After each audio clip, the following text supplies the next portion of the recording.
Alright, let me start by saying I'm not one for ghost stories or spooky campfire tales. Never have been. Grew up in a pretty normal suburban town. Played video games, went to college, got a job doing well, let's just say something utterly forgettable, in a cubicle farm.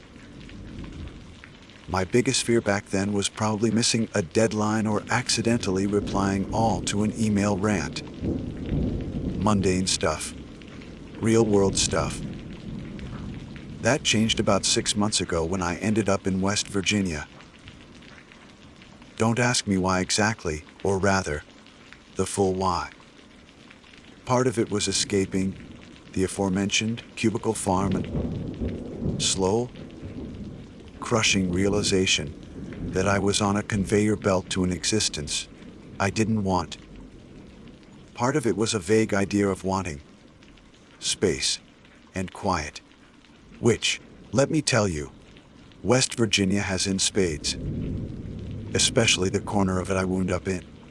My name's Caleb Vance. Sounds plain, I know, but there it is. I landed in this tiny speck of a town. We soon discovered why.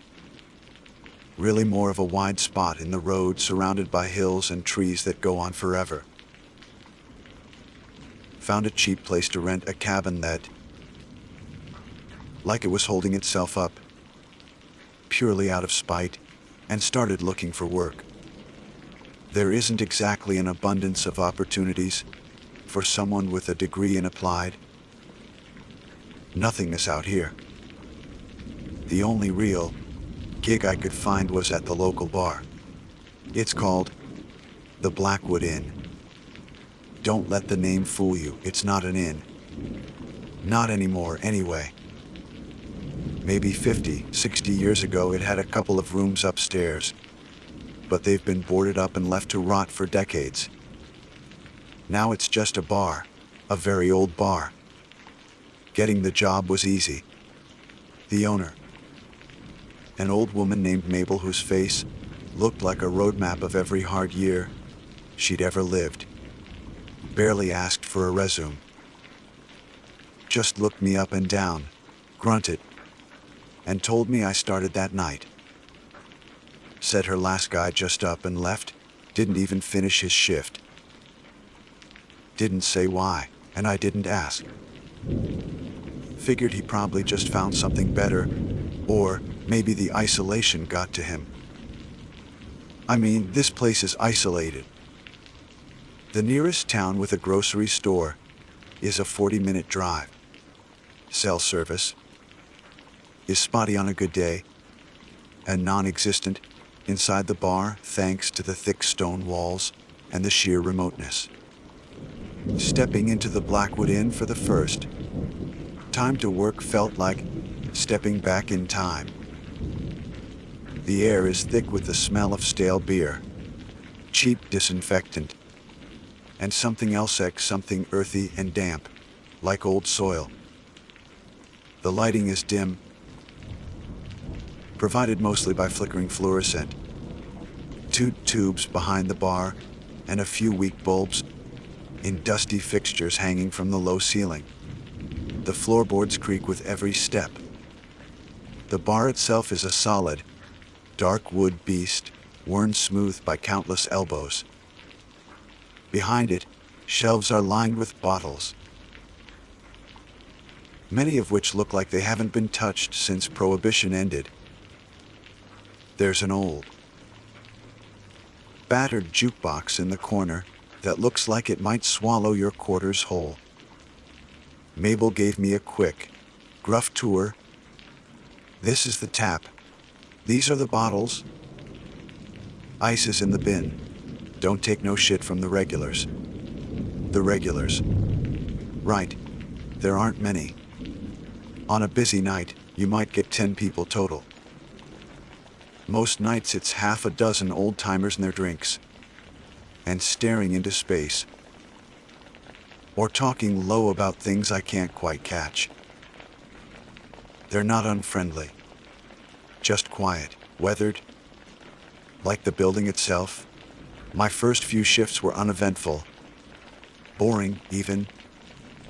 Pouring drinks, making change, wiping down the bar.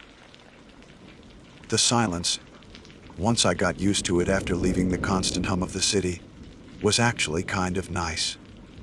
Peaceful, even. I'd listen to the wind outside. The occasional creak of the old building settling, the distant hoot of an owl. I told myself this was what I wanted. Quiet. Space. But then things started happening. Nothing major at first. Just little things. Things you could easily brush off. The first time I was cleaning up after closing, Mabel had gone home. The last regular had stumbled out into the night. The only sounds were my own movements and the hum of the ancient refrigerator behind the bar. I was wiping down the tables in the main room when I heard it, a distinct whisper. Sounded like it came from the corner booth by the boarded upstairs. It was low, maybe 1 or 2 syllables indistinct. I froze listening. Nothing. Just the hum of the fridge. I told myself it was the wind outside. Or the old building making a noise. Probably just tired. The next time was a few nights later. I was behind the bar, reading a beat-up paperback between the rare customer visits. My back was to the main room. I got that prickling sensation on the back of my neck. You know the one. The feeling of being watched. I slowly lowered my book and looked up at the mirror behind the bar. The mirror is old, wavy glass, distorting things slightly. In my reflection, I could see the empty bare room stretching out behind me. Nothing. Just empty tables and chairs. But the feeling didn't go away. It lingered, making the hairs on my arms stand up. I turned around, slowly scanning the room. Still empty. I shook my head, trying to clear it. Too much coffee. Not enough sleep. Then there were the objects. Small things. I'd put a clean glass on the drying rack, turn around to grab a bottle, and when I turned back, the glass would be sitting slightly off the rack, or rotated in a way that didn't make sense. Or I'd leave a bar towel on the counter, walk away for a moment, and find it crumpled on the floor when I came back. Again, easy to dismiss. Gravity, the draft from the door, my own absent-mindedness. One particularly quiet afternoon, I was the only person in the bar. Mabel wasn't in. She let me open and close sometimes. The silence was heavier than usual. I was polishing glasses, humming softly to myself, trying to ignore the persistent feeling of not being alone. That's when the jukebox suddenly whirred to life. It scared the hell out of me. I jumped, nearly dropping the glass. It wasn't plugged in. Or, well, it was plugged into the wall. But I knew for a fact the power switch on the machine itself was off.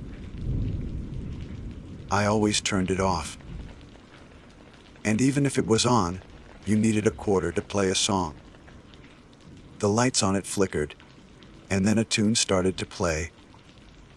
It was an old country song, mournful and slow, sung by a woman with a voice like gravel. I didn't recognize the song, or the singer. It played for about 30 seconds. Then the lights died, and the music cut out abruptly. The silence that followed felt even deeper, more ominous. My heart was hammering in my chest. I stood there for a long moment, just listening. Nothing. I walked over to the jukebox, staring at it. The power switch was definitely off. I even unplugged it from the wall just to be sure. My hands were shaking a little. I tried to rationalize it. Old wiring. A surge in the power line. Something shorting out. But the feeling of being watched came back then, stronger than ever. It felt like whatever was in the room with me was amused, taunting me. The regulars, when I tried to casually bring up the strangeness, were no help. Old man Hemlock, who sits at the end of the bar nursing the same beer for 2 hours, just squinted at me through his thick glasses and mumbled something about the building. Character. Another regular. A woman named Brenda, who talks exclusively about her cats, just smiled vaguely and went back to petting the imaginary feline in her lap. Discovered why. They acted like they didn't hear me, or like they heard me but were choosing to ignore it. Or maybe they just accepted it as normal. Maybe this kind of thing was normal out here. The isolation started to feel less like peaceful solitude and more like a cage. When night falls here, it's not just dark, it's black. The kind of black where the stars are impossibly bright because there's no light pollution for miles. The kind of black that feels like a heavy blanket pressing down on the world outside. Being inside the dimly lit bar felt safer, but also more exposed. Discovered why. Like a little bubble of light in an ocean of darkness, and you don't know what's swimming outside, pressing against the glass. Tonight was the quietest I'd ever seen it. Not a single customer since old Hemlock left around 9. It's past midnight now. I finished cleaning, locked the door, and turned off most of the lights, leaving just the low glow from behind the bar. I should head back to my cabin, but I find myself lingering. A strange reluctance to step back out into that blackness. I was gathering my things, keys, phone, which has no signal, naturally, when I heard it. Not a whisper this time. It sounded like a faint scratching, coming from upstairs, from one of the old, boarded-up rooms. Scritch. Scritch. It was rhythmic, persistent, like fingernails dragging slowly across wood. My blood ran cold. There's no way anyone could be up there. The stairs are blocked off. The door at the bottom is locked and hasn't been opened in years. And even if someone could get up there, why would they? I stood frozen, listening. The scratching stopped. I held my breath, straining to hear anything else. The only sound was my own heartbeat pounding in my ears. Then, loud and sudden, came a single, heavy thump. It sounded like something large and heavy had been dropped, or had fallen directly above me. The silence that followed felt deafening. I swallowed hard, my mouth suddenly dry. Every rational cell in my brain screamed, "Hold building. Wineable. Imagination." But another, smaller voice, the one that had been growing louder over the past few weeks, whispered something else. Something that felt cold and ancient and wrong. I didn't investigate. I couldn't. My feet felt rooted to the floor. I just stood there in the dim light, listening to the silence. The feeling of being watched now so intense it felt like a physical pressure. Whatever is in this bar with me, it isn't human. And it knows I'm here. I think I'm going to have trouble sleeping tonight. The thump from upstairs echoed in my head the entire drive back to the cabin. It wasn't a subtle noise. It wasn't the wind. It wasn't the old building settling. It was a solid, heavy thump. And the scratching that came before it sounded deliberate. Calculating. Almost. Like something was trying to get out. Or maybe just letting me know it was there. The short walk from the bar's back door to my truck felt like a mile. The oppressive blackness outside swallowed everything. My cheap flashlight beam seemed pathetically weak against it. Every snap of a twig, every rustle of leaves, sent a jolt of adrenaline through me. I fumbled with the truck keys, my hands shaking so badly I almost dropped them. I practically dove into the cab, locked the doors, and started the engine, the roar of it a welcome sound that pushed back against the silence and the fear. The drive itself was just as bad. Why? Winding country roads, no streetlights, just the truck's headlights cutting a tunnel through the black. Trees loomed on either side like skeletal figures. Every shadow seemed to move. I kept checking the rearview mirror, half expecting to see something chasing me.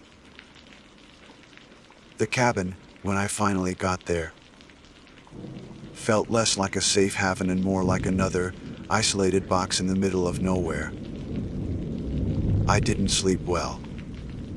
Every creak of the cabin, every gust of wind against the walls, had me wide awake, heart hammering, imagining fingernails scratching at the door. When I got back to the Blackwood Inn for my next shift, the fear from the night before was still a cold knot in my stomach. But there was also a morbid curiosity. What was that? Was I losing my mind? Was the isolation getting to me more than I thought? Or was there really something else in that old building? Stepping inside, the air felt different, heavy, colder, even though the ancient furnace was chugging away. The usual smell of stale beer seemed overlaid with something else. Something metallic and faint, like old blood. Probably just my imagination running wild, I told myself. The early afternoon was slow, as usual. Just the occasional drifter, or a local stopping in for a quick one, before heading home. I went through the motions, pouring drinks, trying to act normal. Trying to ignore the persistent feeling that I wasn't alone.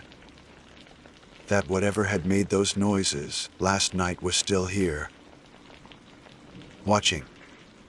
I couldn't shake the urge to look upstairs. The door to the stairwell is behind the bar, just a heavy, plain wooden door with a big deadbolt. Mabel had told me it hadn't been opened in years, that the stairs were probably rotten anyway. I stared at the door, a strange compulsion growing in me. I fought it down. No way was I going up there alone. As the afternoon wore on, the little things started again. A bottle of whiskey. One that had been full and sitting neatly on the shelf was suddenly lying on its side, half empty, on the bar counter. I know I didn't do it. I know I didn't knock it over. I picked it up, the glass cold under my fingers, and put it back on the shelf, my heart rate accelerating again. Later, while I was in the small, cramped storage room off the main bar area, getting a new keg, I heard the whispers again. This time they were clearer, not just indistinct sounds. It sounded like voices. Multiple voices, low and urgent, coming from the main bar room. I couldn't make out words, but the tone was unmistakable, frantic, scared, maybe even angry. I dropped the keg connector and rushed out, expecting to see someone hiding in the booths. The bar was empty. Utterly, completely empty. The sound stopped the moment I entered the room. The silence that rushed in felt like a physical force. I stood there, listening, my breath coming in ragged gasps. My eyes darted around the room, searching every shadow. Nothing. This was different from the first time. This wasn't just a faint whisper. This was distinct. Like people were talking in here just seconds ago. I leaned against the bar, trying to steady myself. My palms were sweaty. What the hell was happening? Was I cracking up? Was the isolation doing this to me?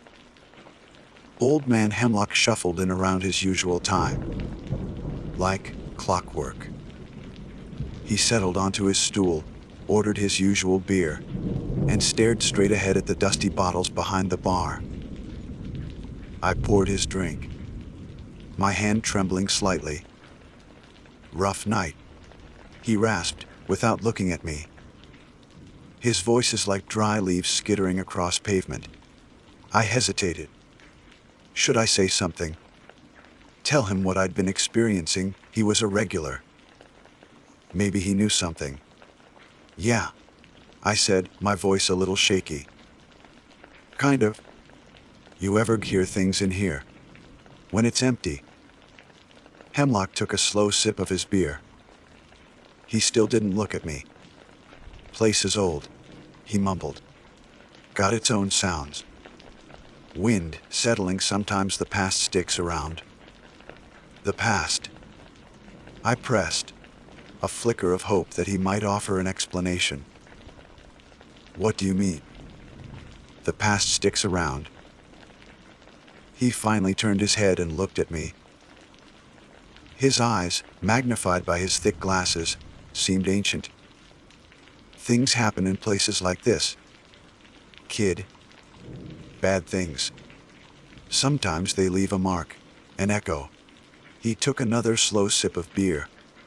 "This place seen some things. Seen folks come and go. Some didn't want to go." He fell silent after that, returning to his contemplation of the bottle collection. I wanted to ask more. What kind of things? Who didn't want to go? But I knew it would be useless. Hemlock shared information like he was pulling teeth. "You got a little bit at a time. And it usually just left you with more questions." His words, though, resonated. An echo. It felt like that. Like the bar was filled with echoes of things that had happened here. But echoes weren't supposed to move bottles or make scratching sounds upstairs. As evening approached, a few more regulars drifted in.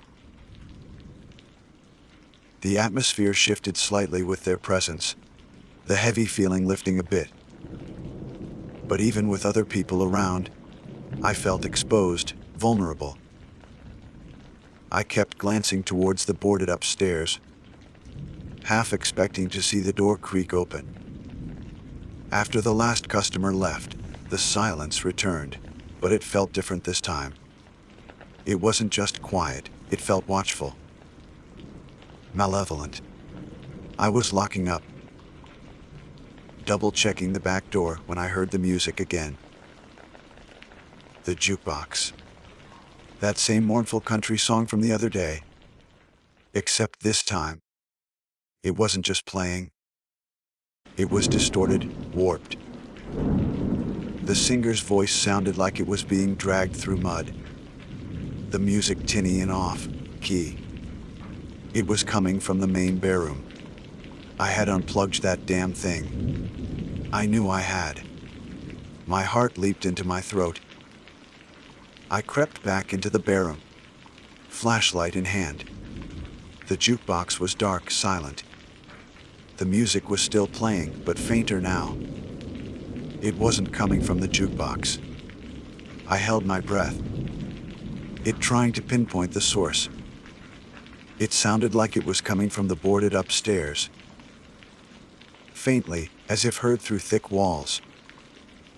The warped, sad country song. And beneath the music, barely audible, I heard something else. A low, choked sound, like someone crying. Or perhaps something trying to breathe. The music cut out abruptly. The crying stopped. The silence returned, thick and suffocating. And then, from directly above me, came a loud, wet dragging sound. Like something heavy was being pulled across the floorboards upstairs. Slowly. Deliberately. Moving towards the top of the stairs. Panic flared hot and sharp in my chest. This wasn't echo, this wasn't my imagination. This was real. Something was upstairs. In those locked, abandoned rooms. And it was moving. I didn't wait. I didn't stop to think. I fumbled for my keys, unlocked the back door, and bolted out into the night, not bothering to lock up behind me. I sprinted across the gravel parking lot to my truck, jumped in, and peeled out, the tires spitting stones. I didn't slow down until I was miles away, the dark shape of the Blackwood Inn swallowed by the night in the trees. I drove aimlessly for a while, my hands tight on the wheel. The image of those boarded up windows and the sound of that dragging burned into my mind. What the hell is in that bar? And more importantly, why hasn't it left? I don't know if I can go back there, but I also don't know where else to go. And the feeling of being watched, I haven't been able to shake it since I left the bar. It feels like it followed me. Like whatever is in the Blackwood Inn isn't confined to the building anymore. I'm parked on the side of a deserted road now, the engine off. It's quiet. Too quiet. And through the trees, just beyond the reach of my headlights, I think I see something moving. Something tall and dark, just at the edge of the woods. No. I'm just paranoid. It's just trees. Just shadows. Right. My foot was already on the gas pedal when I saw the figure in the woods. Just a flicker of movement. A shape too tall and still to be a deer, too dark to be anything natural against the black wall of trees. It was standing just inside the tree line, maybe 50 yards off the road. It didn't wave or call out. It just stood there, watching. For a split second, my mind fumbled for explanations. A late night hunter. Someone lost. But this was past midnight, miles from anywhere, and the way it was just standing there, unmoving, felt wrong. It felt like the same watchful presence I'd felt back at the bar. That's all the rational thought I allowed myself. Primitive, animal fear took over. I slammed the pedal down, the truck roaring as it sped away, tires gripping the asphalt. I didn't look back. I couldn't. My eyes were glued to the road ahead. My heart a frantic drum against my ribs. I drove like a madman back to the cabin. The road was deserted, winding and dark. And every curve felt like it was something. I kept glancing in the rearview mirror, seeing only my own terrified face reflected back. Getting back to the cabin wasn't much of a relief. It felt like another isolated box waiting to be found. I locked every door, every window, pulled the curtains tight, even though the cabin was already swallowed by darkness. Sleep was impossible. Every creak, every groan of the old structure was amplified in the silence. I sat up all night in the living room, clutching a heavy flashlight like it was a weapon. My eyes wide, staring at the door, half expecting to see the handle turn slowly. The image of that dark shape in the woods kept flashing behind my eyelids. Was it real? Or had my mind finally snapped under the strain? Morning came eventually, bleeding gray and weak through the gaps in the curtains. I felt like I hadn't slept in a week. My body ached, my eyes burned, and the knot of fear in my stomach had tightened into a hard, painful lump. I had to go back to the bar. I couldn't just abandon the job, not out here. And I had left the back door unlocked in my panic. Mabel was going to kill me. Or worse, maybe whatever was in there had decided to leave while I was gone. Driving back felt different in the daylight, but the dread was still there. A heavy weight in the truck cab. The hills looked less menacing, the trees just trees. But the feeling of being watched lingered, a cold itch on the back of my neck. Pulling up to the Blackwood Inn, I saw Mabel's beat-up old Sedan parked out front. Okay, confrontation time. I took a deep breath, trying to project an air of normalcy I was far from feeling. I unlocked the front door, the main entrance I rarely used, and stepped inside. The first thing I noticed was that the air inside was just heavy. It felt wrong. Stagnant. Like the bar hadn't been aired out in years, even though it had just been opened the night before. And the smell of the metallic, blood-like smell was stronger today, overpowering the stale beer and dust. Mabel was behind the bar, wiping it down with a slow, deliberate motion. She didn't look up when I entered. "Mabel," I said, my voice raspy. "Hey, look. About last night." She stopped wiping and slowly raised her head. Her eyes, usually just tired and hard, held a deep, unsettling sadness today. And something else. A kind of weary resignation. "You left the door open, Caleb," she said, her voice low, flat. "I know, I'm sorry," I rushed to explain. "Something happened. Upstairs.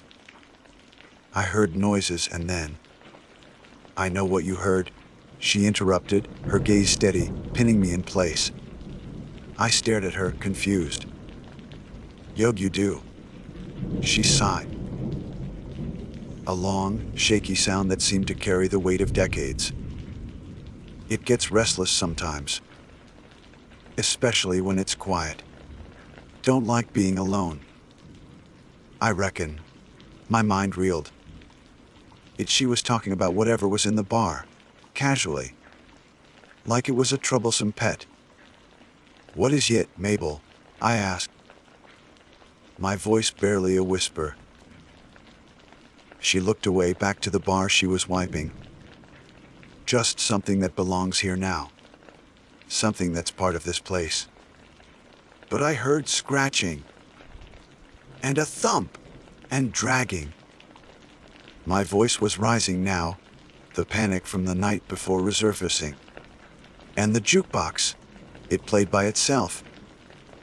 And I heard whispers and crying, "Mabel, what is going on?" She stopped wiping again. She didn't look angry about my outburst, just tired. Bone deep tired. "Story goes," she began, her voice low, like she was telling a secret she'd kept for too long. "This place wasn't always a bar. Not just a bar, anyway. Back in the day, over 100 years ago maybe, it was a kind of boarding house too. People passing through, miners, loggers. Dangerous times around here." She paused, her gaze drifting towards the boarded upstairs. "There was a family stayed here, Man, woman, and a little girl. Supposedly the man was prospecting. Found something. Made some enemies. She shivered, a quick, involuntary shake. One night things got bad. Real bad. Screaming. Upstairs was where it happened. They say the man and woman, they didn't make it. The little girl. Her voice trailed off. I waited, my heart pounding. The little girl. What happened to her? Mabel finally looked at me again, her eyes holding that deep, sorrowful resignation. Folks said she was trapped. Couldn't get out. Burned up there. She gestured vaguely towards the ceiling. Screamed for her mama and daddy. For help. Nobody got to her in time. My blood ran cold. The scratching like fingernails, the crying, the little girl. Sob, you think that's her? I stammered. A ghost. The little girl. Mabel shrugged. A weary, non-committal gesture. Folks talk. Legends.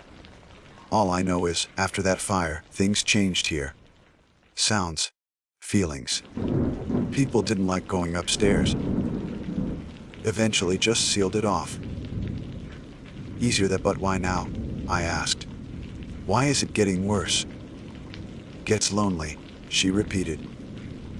And maybe it sees something it wants. Or maybe it just don't like being forgotten. Her words hung in the air, heavy and chilling.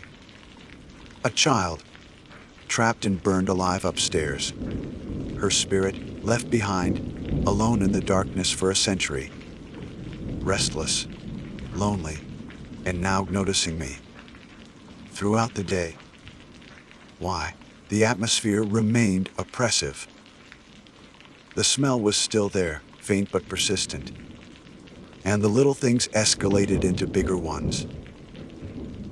While I was serving Old Man Hemlock, a rack of clean glasses slid off the shelf behind the bar and shattered on the floor.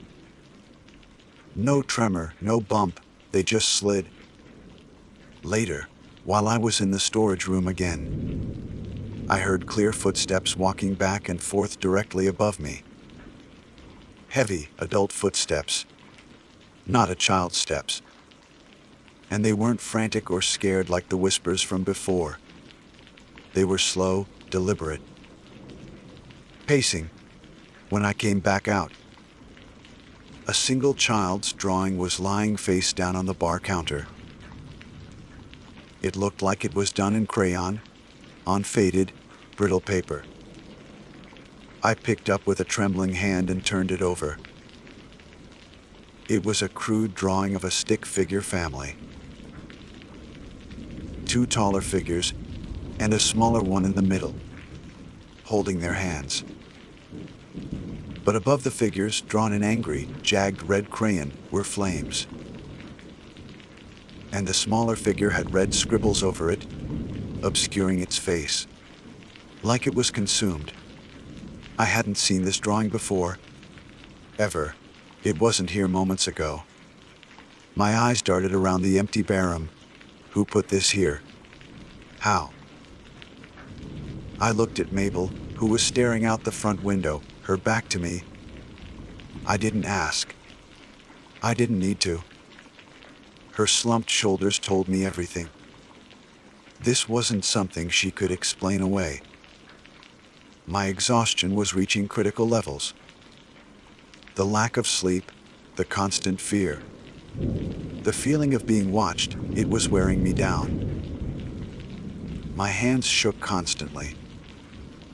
I jumped at every sound. I started seeing things in my peripheral vision. Quick. Flashes of movement that vanished when I turned to look. The entity wasn't just confined to the bar anymore. Driving back to the cabin felt like a race against whatever was following me. At the cabin, the silence was no longer peaceful.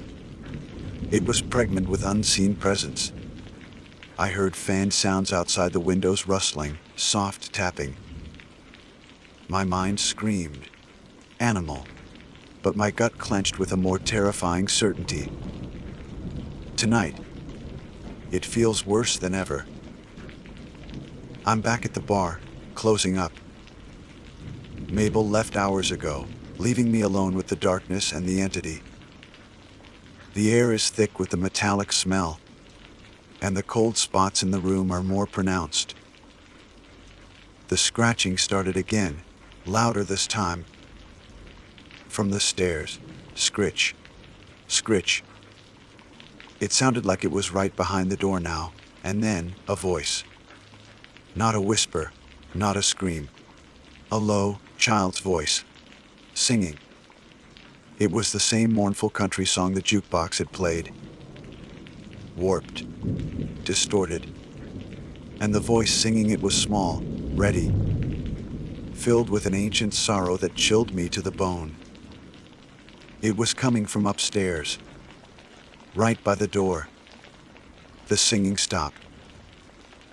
Then came the sounds of fumbling at the door handle. A metallic clicking, like someone was trying to unlock the heavy deadbolt from the inside. My breath hitched in my throat. That door hadn't been opened in decades. It was locked and bolted from this side. The clicking stopped. Then, a slow, deliberate scraping sound, like something heavy being dragged towards the door from the other side. And then silence. Heavy, oppressive, waiting. I stood frozen behind the bar, my eyes fixed on the door to the stairs. My heart was a frantic drum against my ribs. Every muscle in my body was tense, ready to run, but I couldn't move. Suddenly, the door to the stairs flexed inwards, just a tiny bit, as if something heavy had just leaned against it. Then, slowly, agonizingly slowly, the heavy deadbolt began to slide back in its housing. Click. Click.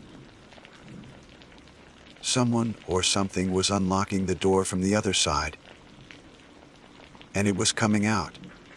The sound of the deadbolt sliding back felt impossibly loud in the crushing silence of the bar. Click. Click. Each movement of the metal bolt felt like a hammer blow against my eardrums, against the last fragile remnants of my sanity. My eyes were locked on the heavy wooden door to the stairs, my body rigid with terror. Every instinct screamed at me to run, to dive over the bar, to smash a window and escape into the black night. But I couldn't. I was frozen like a rabbit caught in headlights, waiting for the inevitable. The latch clicked one final time, a sound of ultimate finality. Then, slowly, the door began to swing inward. It didn't creak. It didn't groan. It opened silently, smoothly, into the darkness beyond. No rush of cold air escaped. No figure immediately stepped out. Just an inky blackness that seemed deeper, somehow, than the night outside. It was a void that swallowed the dim light, filtering from the bar, absorbing it without reflection. And from within that void came a sound. It wasn't the singing this time. It wasn't the scratching. It was a wet, slithering noise accompanied by a low, guttural gasp, like something struggling for breath. Something heavy and moist dragging itself across a rough surface. My blood ran colder than the grave. My mind, desperate to rationalize, tried to conjure images of animals of falling debris. But the sound was too deliberate. Took present. Then, a hand appeared in the opening. It was small, childlike, filthy, covered in what looked like dust and grime and something else, like something dark and flaky. like dried paint or old blood. It gripped the edge of the doorframe, the small fingers pressing into the aged wood, leaving faint indentations. The skin was unnaturally pale, almost translucent, and the fingernails were long, broken, and caked with grime. Slowly, agonizingly slowly, a head followed the hand. It was a child's head, or what looked like a child's head. Matted, dark hair clung to a skull that seemed slightly too large, slightly misshapen. The skin was tight, drawn over bone, and covered in the same dark grime. The eyes, they were wide, staring spheres, sunken deep into their sockets. There was no light in them, no spark of life. Just a vast, empty blackness that seemed to drink in the meager light of the bar. The face was contorted, frozen in a silent scream. The mouth was wide open, revealing gums pulled back from small, irregular teeth. And from between the lips something dark and viscous seemed to drip onto the chin. It wasn't screaming now, but the expression, it was the face of something that had died in unimaginable pain and terror, and that terror had been etched onto it forever. The wet, dragging sound intensified as the rest of the small body pulled itself through the doorway. It was wearing what looked like the remains of a simple dress, now tattered and stained. The limbs seemed too thin, too fragile, and moved with a jerky, unnatural motion. It wasn't walking.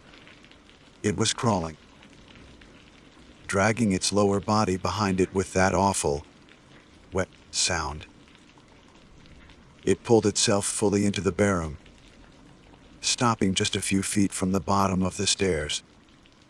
It didn't look at me immediately.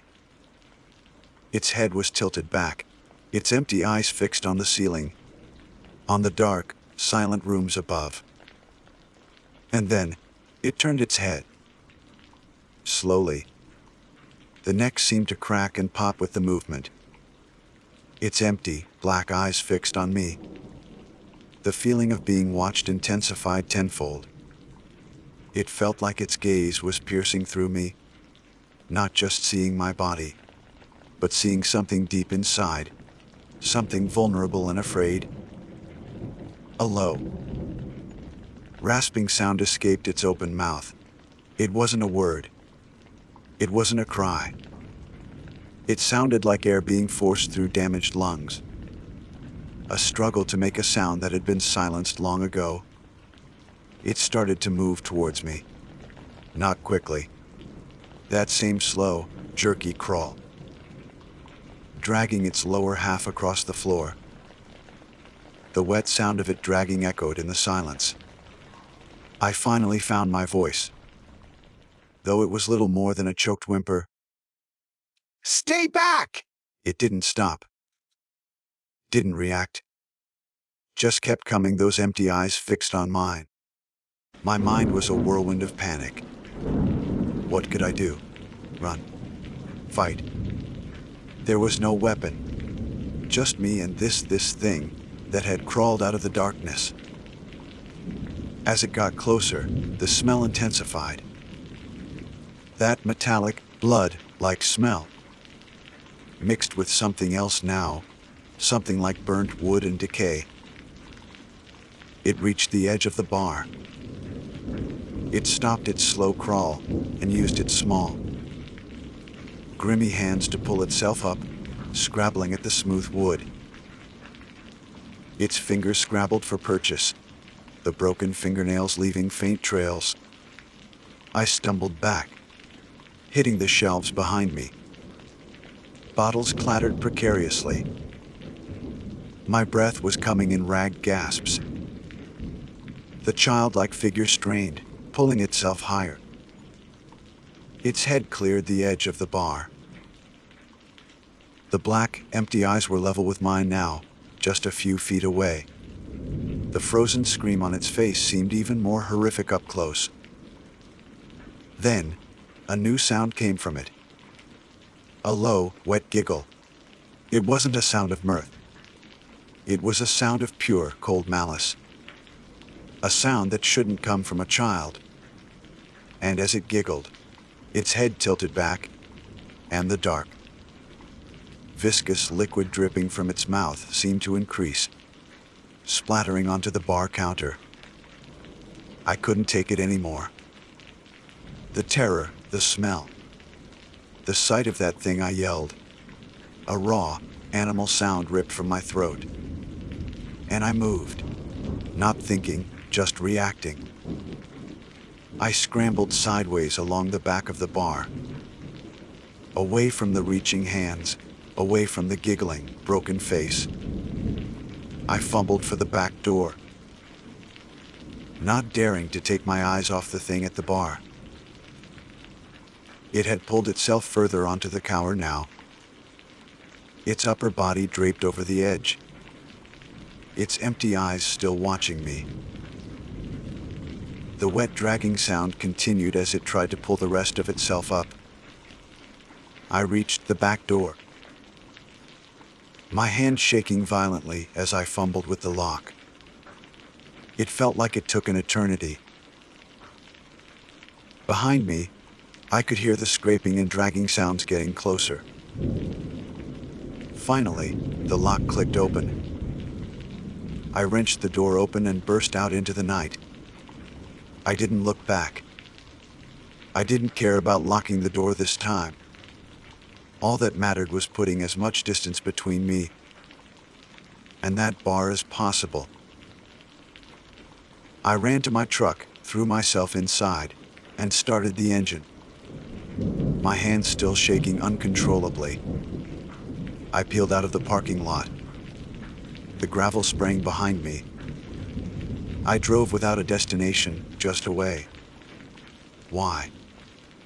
Away from the Blackwood Inn, away from the hills that surrounded it, away from the things that lurked in the darkness. I didn't stop driving until the sun was starting to paint the sky gray in the east. I was miles away, parked on the side of a highway. We soon discovered why. My body trembling with exhaustion and residual terror. The image of that thing that broken, crawling child with the empty eyes and the wet giggle that's burned into my mind. I don't know what it was. A ghost. A demon. The lingering echo of a horrific death given monstrous form. I don't know, and frankly, I don't want to know. I didn't go back to the Blackwood Inn. I couldn't. I called Mabel from the nearest town I could find with a working payphone. My cell signal was still non-existent. I just told her I quit. Effective immediately. I didn't give her a reason. She didn't ask for one. Just a long pause on the other end of the line, and then a quiet, "All right, Caleb. Guess this place ain't for everyone." There was that wary resignation in her voice again. Like she understood. Like she knew this was always a possibility. I packed up my cabin the next day. Sold what I couldn't fit in the truck for pennies. Didn't care. Just needed to leave. Get out of West Virginia. Get away from the woods. The isolation. The lingering feeling that the darkness was still watching me. I'm back in the city now. Found another soul-crushing cubicle job. It's boring. It's everything I tried to escape. But it's also safe. There are streetlights at night. There are people everywhere. There are no vast stretches of black woods. No ancient buildings full of unspeakable things. But I'm not the same person who came out here looking for space and quiet. The quiet I found was full of whispers and scratching. The space felt like a trap. I still don't sleep well. Every creak in my apartment building makes me jump. Every shadow seems to writhe in my peripheral vision. The smell of burning wood or damp earth sends a jolt of fear through me. And sometimes, late at night, when the city is quietest, I think I can still hear it, faintly, coming from somewhere far away, somewhere deep in the dark hills. A slow, wet dragging sound, and a low, wet giggle. I don't know what's in the Blackwood Inn. I don't know if it's still there, waiting in the darkness upstairs. All I know is that I opened a door that should have stayed closed, and something came out. And I'll never be able to forget what I saw, or what I heard, working as a bartender at a bar in West Virginia.